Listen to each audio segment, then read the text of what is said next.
जय हिंद, नमस्कार दोस्तों। आज हम लोग जापान की 4 day in a week working hours की बात करेंगे। जापान ने अभी अपनी न्यू इकोनॉमिक पॉलिसी लॉन्च करी है, जिसके अकॉर्डिंग वहाँ की गवर्नमेंट ने प्रपोज किया है कि वो 4 डे ही वर्किंग रखना चाहते हैं एक वीक में, राइट। इससे पहले वहाँ पे 5 डे वर्किंग था। तो 5 डे वर्किंग कल्चर को चेंज करके गवर्नमेंट वहाँ की चाह रही है कि वो 4 डे कल्चर हो जाए। तो इससे कई सारे सवाल माइंड में आते हैं हमारे कि अगर 5 डे से 4 डे कर देगा तो किसी भी कंपनी की प्रोडक्टिविटी को क्या होगा, और फाइनली कंट्री की इकोनॉमी को क्या होगा।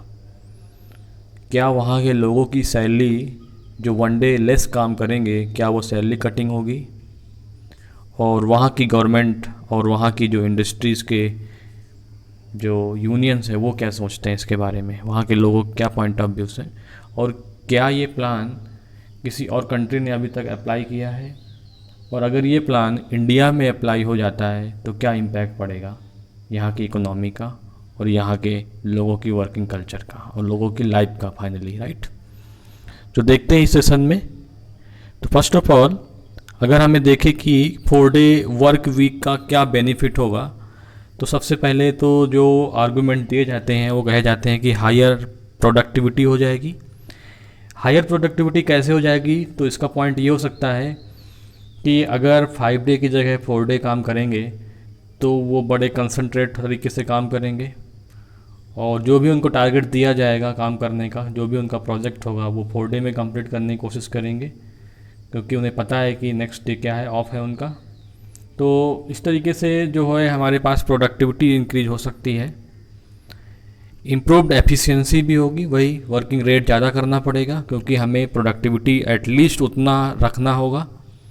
अगर एक्स प्रोडक्टिविटी पर मंथ हो रही है तो हमें फाइनली एक्स तो रखना ही है, उससे इंक्रीज करना होगा। तो इसका मतलब क्या हुआ कि हमें अपनी एफिशिएंसी इंक्रीज करनी होगी। बेटर वर्क लाइफ बैलेंस होगा, वर्क और लाइफ के बीच में। इन अगर जापान के सेंस में आप देखोगे तो वहाँ के लोगों की जो वर्किंग कल्चर है, वहाँ के लोग हार्ड वर्किंग हैं, पंचुअल हैं, राइट। तो वो अपने पर्सनल लाइफ या फैमिली को लाइफ नहीं दे पाते हैं, उनके साथ टाइम इन्वेस्ट नहीं कर पाते हैं। तो उससे क्या होगा कि वहाँ की गवर्नमेंट सोचती है कि 5 की जगह अगर 4 डे वर्किंग हो जाएगी तो उनकी जो वर्क और जो फैमिली लाइफ है उनमें एक सीधा अच्छा बैलेंस बनेगा, राइट। जिससे क्या होगा, डिप्रेशन लेवल कम होगा।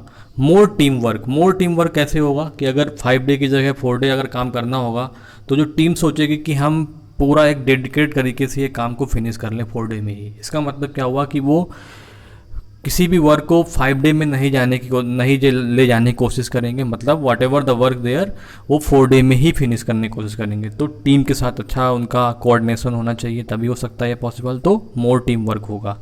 20% लोअर ओवरहेड, ये इसका मतलब क्या है कि कंपनी को जो 4 डे वर्किंग थी, जो 5 डे वर्किंग थी सॉरी, वो 4 डे अगर वर्किंग हो जाएगी तो उससे क्या रीज़न होगा कि उससे इलेक्ट्रिसिटी प्रोड्यूस जो होगी वो बचेगा, जो वहाँ पे एसी चल रहे होंगे, जो भी वहाँ की कंपनी की यूटिलिटी है, कंपनी का जो मेंटेनेंस होगा वो डिक्रीज हो जाएगा, राइट। तो इस तरीके से क्या होगा, कंपनी का 20% लोअर ओवरहेड चार्जेस भी हमारा डिक्रीज होगा। ठीक, समझ गए, इसके ये फ़ायदे हो सकते हैं।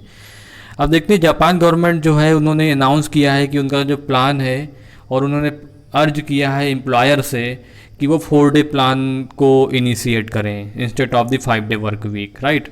तो जापान के प्राइम मिनिस्टर जो है योशिहिदे सुगा, वो खुद चाहते हैं कि ये हमारा 5 डे की जगह 4 डे प्लान हो जाए, राइट। उसको इंसिस्ट कर रहे हैं इस प्लान को वो, जिससे क्या होगा कि उनकी जो वर्क लाइफ बैलेंस होगी, एम्प्लॉयज़ की जो फैमिली के साथ टाइम बिताना चाहते हैं, और हो सकता है कि अगर वो 4 डे काम करेंगे तो लास्ट के 3 डेज वो रेस्ट में रहेंगे। तो इन 3 डेज वो कोई नई स्किल सीख सकते हैं, या कुछ भी उनको एक्स्ट्रा कोई अगर साइड वर्क करना है तो साइड वर्क भी कर सकते हैं। तो इस तरीके से ओवरऑल कंपनी जो होगी वो 4 डेज वर्क कराएगी, जिससे हमारे जो एम्प्लॉयज़ होंगे उस कंपनी के, वो रेस्ट 3 डेज में क्या करेंगे, फैमिली टाइम इन्वेस्ट करेंगे, अपने एक्स्ट्रा वर्क करेंगे, साइड वर्क भी कर सकते हैं, न्यू स्किल सीख सकते हैं। ठीक, तो अल्टीमेटली क्या होगा, वहाँ के लोगों की लाइफ जो होगी और अच्छी होगी। तो what about this policy, so the policy जो है वो इस चीज़ को माइंड में रख करके की जा रही है, क्योंकि जापान की जो पॉपुलेशन है वो ओल्ड एज हो रही है, तो वो उनको लगता है कि यहाँ पे जो लेबर शॉर्टेज होगी कंट्री में, राइट। तो जब लेबर शॉर्टेज होगी तो वो चाहते हैं कि अगर उनको 3 डेज हम लोग ऑफ देते हैं तो उससे क्या होगा कि प्रोडक्टिविटी तो अपनी सेम है, लेकिन उनकी जो लाइफ बैलेंस होगी वो अच्छी होगी, जिससे हो सकता है वहाँ की पॉपुलेशन भी इंक्रीज हो अल्टीमेटली, राइट। जिससे उनका जो लेबर शॉर्टेज जो होगा 2050 तक उनका लेबर शॉर्टेज बहुत ज़्यादा होगा, तो वो कंपनसेट किया जा सकता है, राइट। और इसमें क्या है कि कुछ एम्प्लॉयर ये सोचते हैं कि कहीं ऐसा ना हो जाए कि अगर एक दिन शॉर्टकट किया जाता है तो उनकी कंपनी का प्रोडक्टिविटी है वो शायद डिक्रीज़ हो जाए, तो ये उनके एम्प्लॉयर्स का थोड़ा सा वहाँ पे कंसर्न है। और जो एम्प्लॉय है वो ये सोच रहे हैं कि कहीं हमारी सैलरी कट ना हो जाए 1 डेज़ की, तो इस तरीके के वहाँ पे थोड़े से कंसर्न चल रहे हैं। तो जापानीज जो है उनके एक कल्चर थी, 1970 में एक कल्चर थी, उसको एक वर्ड वहाँ पे कॉइन किया गया था, उसका नाम था कारोसी। कारोसी का मतलब होता है कि die, right, due to the over work, मतलब इतना ज़्यादा काम हो जाता है कि लोग मर जाते हैं या मरते मरते काम करते रहते हैं, राइट। जब तक उनकी डेथ नहीं हो जाती तब तक काम करना, ऐसा, राइट। तो कारोसी का मतलब होता है कि death due to the over work, right. तो ये 1970 से इन्वेंटेड है। तो अब ये यहाँ पे एक रिपोर्ट है OECD की, जिसको बोलते हैं organisation for economic corporation and development, 2020 में ये रिलीज हुई थी, जिसमें उन्होंने बताया था कि जापान के जो वर्कर हैं, जापान के जो एम्प्लॉयज़ हैं, वो पर ईयर 1598 आवर्स काम करते हैं वो, जो कि लेस है किससे, USA से 1767 आवर्स काम करते हैं USA worker. But it is just more than of the Germany, United kingdom, France, Italy, जो ये लार्जर इकोनॉमी है, इनसे तो ये ज़्यादा ही काम करते हैं। आप देख सकते हो 1332 1367 कितना ज़्यादा है आपका ये जापान की वर्किंग, 1598 आवर्स है, अराउंड 1600 आवर्स वो काम करते हैं, राइट, एनुअली। सो अब ये देखो कि वहाँ पे ऐसा क्यों पॉसिबल है, 4 डे वर्किंग कल्चर क्यों पॉसिबल हो सकता है। रीज़न उसका ये है कि जापान की जो वर्किंग एज पॉपुलेशन है उसमें से 77.6% जो लोग हैं वो एम्प्लॉयड हैं, राइट। दैट मीन्स वहाँ का एम्प्लॉयमेंट रेट जो है 77.6% है। एम्प्लॉय रेट का मतलब होता है कि अगर मान लेता हूँ कि 20 ईयर से 60 ईयर के लोग वर्क कर सकते हैं, तो उनमें से 77.6% लोगों को वहाँ पर काम मिला हुआ है, जो कि ज़्यादा है। USA में ये और कम है, right. So which is a more than of the UK, USA, Germany, France, Canada, but it is something lower than of the Switzerland and Netherland. उससे ये जापान की जो एम्प्लॉयमेंट रेट है वो कम है, but still it is more than of USA, UK, Germany, right. 77.6% काफ़ी होता है। सो क्या क्वेश्चन या इसको किसी और कंट्री ने अप्लाई किया इसको, तो यस, बिल्कुल अप्लाई किया है। Due to the corona virus pandemic जो अभी आया, उसमें क्या हुआ कि कुछ कंपनी थी जैसे माइक्रोसॉफ्ट, ट्विटर, फेसबुक, इन्होंने अनाउंस किया कि उनके जो एम्प्लॉयज़ हैं उनके पास ये ऑप्शन है कि वर्क फ्रॉम होम कर सकते हैं और परमानेंटली कर सकते हैं, ठीक। सो अभी दिसंबर लास्ट ईयर न्यूजीलैंड ने एक पायलट बेस्ड प्रोजेक्ट इन्होंने लॉन्च किया, जिसमें से ये उन्होंने अलाउ किया 81 एम्प्लॉयज़ को 4 डे वर्किंग के लिए, लेकिन उनको फुल सैलरी देंगे, राइट। जितनी सैलरी उनको 5 डे की मिल रही थी उतनी सैलरी उनको 4 डे में ही देंगे। तो न्यूजीलैंड का जो है उसने एक एक्सपेरिमेंट ये किया हुआ है। अब देखो, अगर इंडिया की बात करें तो अगर इंडिया में ऐसा होता तो 81 लोग कौन होंगे, उसी में बहुत ज़्यादा वो हो जाता कि किसको 81 लोग का, अपने लोगों को रख लेते 81 लोगों को, राइट। तो इंडिया में इस तरह का भी कल्चर पॉसिबल नहीं दिखता है। एक प्रॉपर सिस्टम बनना चाहिए तभी पॉसिबल हो सकता है।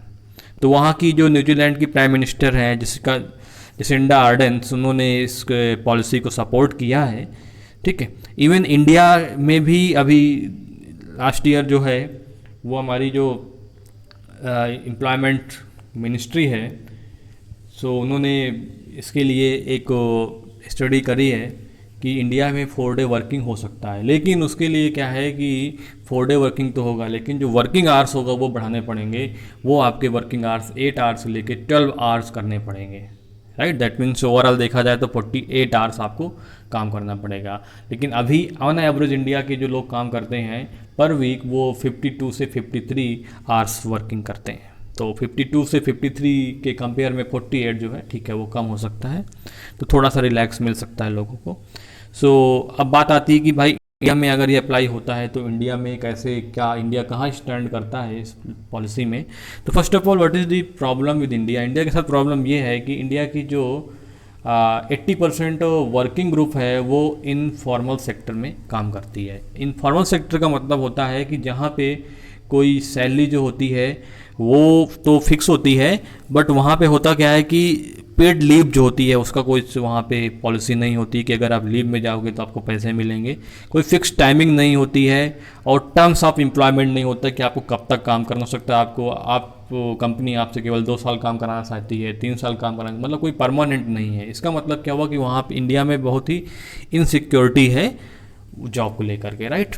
तो अगर लेट्स से अगर इंडिया में 4 डे वर्किंग करता है और यहाँ की कंपनीज जो है 1 डे की कॉस्ट कट करती हैं, तो उससे क्या होगा, अल्टीमेटली एम्प्लॉय का ही नुकसान है क्योंकि उनको वहाँ पे पेड लीव नहीं मिलेगी, ठीक है। तो इससे क्या होगा कि हमारी इकोनॉमी जाएगी। और जापान क्या सोचता है कि जापान ये सोच रहा है कि अगर मैं 5 की जगह 4 डे इनको देता हूँ, 4 डे वर्किंग करता हूँ, तो ये जो 3 डे हैं वो कहीं घूमने टहलने जाएंगे, कहीं पे जा कर के ये शॉपिंग करेंगे या कुछ भी लेजर एक्टिविटीज़ कर सकते हैं। इससे क्या होगा कि वो खर्च करेंगे, राइट, एक्सपेंस करेंगे। जितना एक्सपेंड करेंगे तो उससे क्या होगा, इकोनॉमी और फास्टर बढ़ेगी, राइट। तो वहाँ पे क्या है, सैलरी कट अगर नहीं करेंगे तो ये फ़ायदा हो सकता है। तो इस तरीके से हमारे यहाँ की जो इनफॉर्मल सेक्टर काफ़ी ज़्यादा है। जो जापान की जो फॉर्मल सेक्टर है वो 77 पॉइंट समथिंग परसेंट है, 6% है, बट इंडिया की जो फॉर्मल सेक्टर है दैट्स ओनली 20% है। तो कहाँ पे 20% और कहाँ पे 77%, तो काफ़ी बड़ा डिफरेंसेस है। इस डिफरेंस को हमें थोड़ा सा कम करना होगा, तब इंडिया में चीज़ पॉलिसी पॉसिबल हो सकती है। और अगर 2017 के अकॉर्डिंगली देखा जाए तो हमारे यहाँ का जो ऑर्गेनाइज सेक्टर है डेट्स ओनली 14% है। मतलब जो हमारा फॉर्मल सेक्टर है वो केवल 14% है, जिसके पास फिक्स टाइमिंग होती है, फिक्स टर्म्स होती है, जॉब की एम्प्लॉयमेंट कॉन्ट्रैक्ट होता है, एक तरीके से पेड लीव होती है और अदर बेनिफिट उनको मिलते हैं, ठीक है। तो ये जो कल्चर है, 4 डे कल्चर है, वो इंडिया में अभी तो पॉसिबल नहीं है। गवर्नमेंट को और सारे रूल्स बनाने चाहिए इनफॉर्मल सेक्टर के लिए। लेकिन इनफॉर्मल सेक्टर का भी यहाँ पे पॉइंट हो सकता है कि उनकी प्रोडक्शन जो है वो डिक्रीज़ हो सकती है अगर वो 4 डेज़ में करते हैं 5 की जगह या 6 की जगह में, राइट।